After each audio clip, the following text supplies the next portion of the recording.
manusia ini, baik laki perempuan, ada persis di tengah, namanya hipotalamus. Boleh minta bantu? Bisa? Ya, hipotalamus ingat ya, yang di tengah sini, ya. Hipotalamus laki-laki kan 2,5 kali lebih besar dari perempuan, ya. Nah, hipotalamus itu tugasnya atau fungsinya satu, menjaga keamanan. Menjaga keamanan dirinya, keamanan istrinya, anaknya, keluarganya, keamanan ekonomi. Bahkan ya, suami yang tugasnya untuk bekerja negara juga menjaga keamanan negara. Ya, itu. Namun hipotalamus juga fungsinya adalah ya untuk makan dan minum. Oke. Kalau laki-laki besarnya 2,5 kali dari perempuan, berarti siapa yang lebih cepat lapar dan haus? Laki-laki. Maka biasanya laki-laki ya seneng banget kalau istrinya memenuhi kebutuhan itu, makan minum. Waktu itu pernah saya ceritakan, pantang nasehatin anak laki dalam keadaan dia lapar. Bu, ingat ya.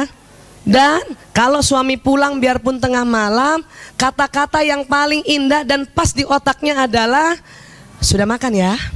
Abi udah makan? Walaupun kita tahu dia udah makan, tanya aja. Supaya untuk kebutuhan ini otak nih.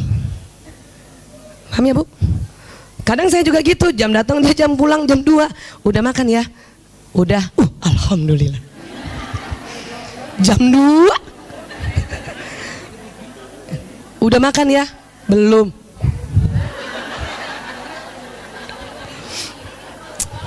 Alhamdulillah sekarang ada GoFood. Zaman dulu tuh pasti mie instan lagi tuh. Tapi suami saya sangat menyadari, dia memilih istri yang kecerdasan naturalisnya nomor 8. Bakat masaknya nomor 8. Maka jauh banget. Dia tidak menuntut saya bisa masak. Karena kecerdasan bakat masak saya itu, bakat orang kan masih ingat pelajaran kita kan ada 8 ya. Kalau udah penomor 8 itu nggak bisa di-upgrade. Punya kecerdasan bakat masak nomor 8 ya, masaknya kan nggak enak. Mau ikut kursus, selesai kursus itu juga cuman 5 nilainya. Kalau gitu apa? Ya itu tadi, kembali sini. Hipotalamus juga adalah pusat syahwat birahi. Paham? Ya. Kalau laki-laki 2,5 kali lebih lebar, berarti siapa yang lebih banyak pusat syahwat birahinya? Laki-laki.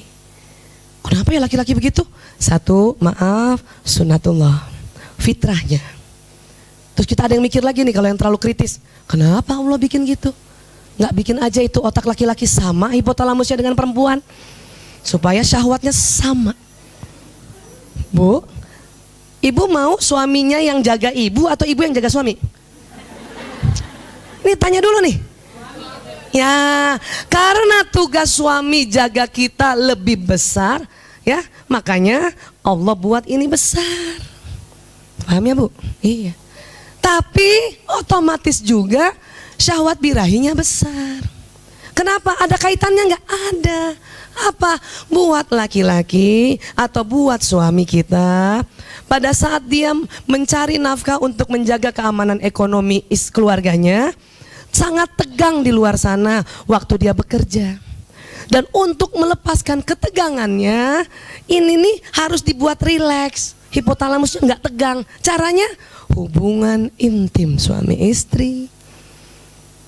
Jadi kalau suami kita kerjanya lagi banyak, order lagi banyak, proyek lagi banyak, itu tuh dia akan harus rilekskan hipotalamusnya supaya berpikirnya bagus, yaitu apa? Hubungan intim. Ini. Nah sekarang kalau kita mau hipotalamusnya laki-laki lebih kecil atau sama dengan perempuan, bahaya. Punten ibu ya, maaf ya. Ada penelitian, maaf, seorang gay ya, karena dia berubah orientasi seksualnya, harusnya senang dan hasrat sama perempuan, dia berubah dengan laki-laki. Apa yang terjadi? Hipotalamusnya menyusut, bahkan lebih kecil dari perempuan. Dengar ya, hipotalamus pria normal atau normatif 2,5 kali dari perempuan. Nah, dengar lagi, hipotalamus pria normatif 3 kali lebih besar dari G. Tapi jangan dibalik, Bu Aisyah, apa jangan-jangan dia lahir hipotalamusnya memang sudah kecil makanya jadi G? Bukan, gabungkan. Aslinya sama, tapi karena ya pelepasan hasrat seksualnya bukan pada pasangan yang sesungguhnya yaitu wanita, maka lama-lama hipotalamusnya menciut.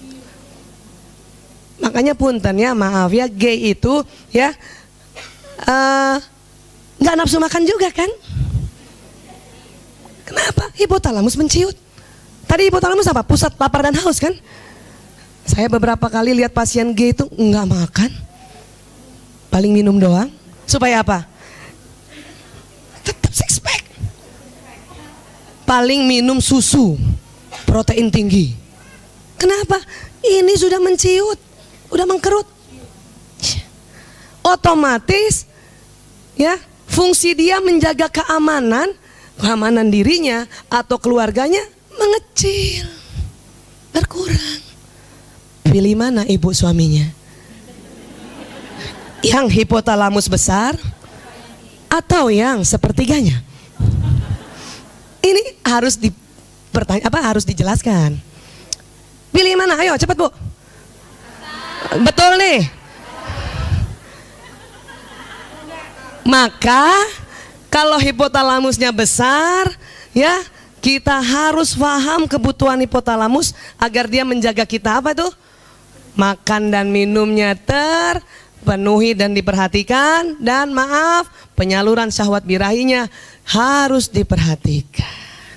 Paham ya Bu?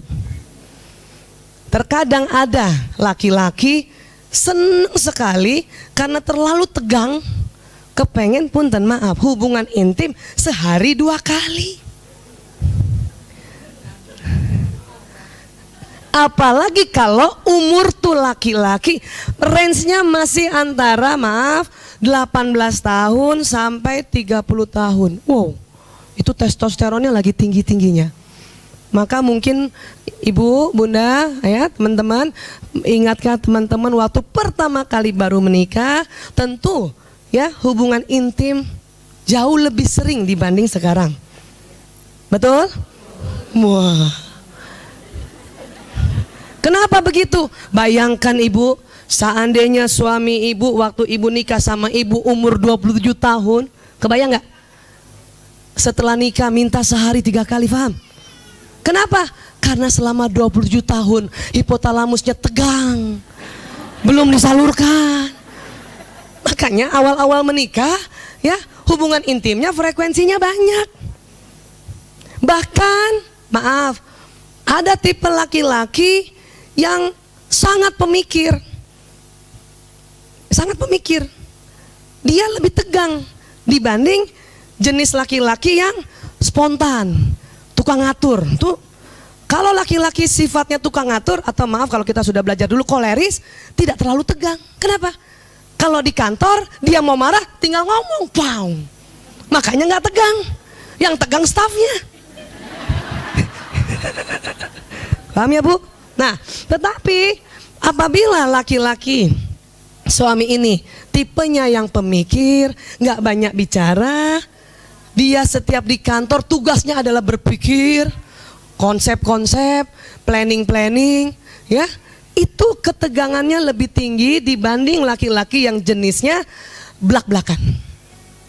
Dan saya melihat beberapa tahun ini, kurang lebih 3 tahun, meriset ya, meriset. Istri yang suaminya maaf tipe pemikir tadi atau melankolis, hubungan intim suami istrinya jauh lebih banyak frekuensinya dibanding yang suaminya galak atau suaminya blak-blakan. Ya. Kenapa? Karena orang pemikir, karena mikirin orang di kantor tegang, supaya kendor lagi hipotalamusnya, maka pulang ke rumah dia pasti ya berhubungan intim suami istri. Sekarang cek suami masing-masing. Yang watak apa mereka? Saya beri masukan buat teman-teman, sahabat-sahabatku yang suaminya tipe pemikir atau melankolis, baik melankolis koleris, melankolis plekmatis, please siapkan diri untuk melayaninya lebih banyak frekuensinya. Ya? Ya.